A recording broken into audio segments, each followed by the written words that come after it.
Hi, everybody. It's Christina Daves with this week's Free Publicity Friday PR tip. This week, I'm going to talk about free makeup for PR tips.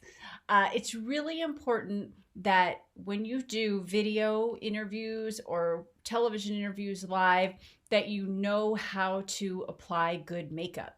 And it's heavier makeup than you think.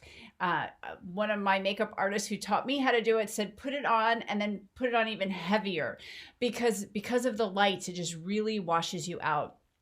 Powder is so important, and you need to find, you can go to places like the Mac store and say, I'm going to be on television, or I'm doing a lot of video, and they'll give you specific foundation and powder. And if there are men watching, you need powder too, because you want to get rid of the shine. If you're bald, you want to pat your head a little bit, get some powder up there. So it's really important you do your makeup as normal and do heavier makeup. If you know how to do eyelashes, ladies, put some eyelashes on.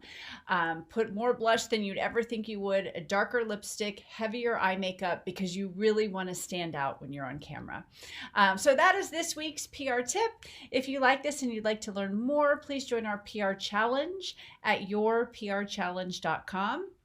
I'll take you through 10 easy days to help you get massive visibility for your business. So I will see you in the challenge, and then I'll see you in the media.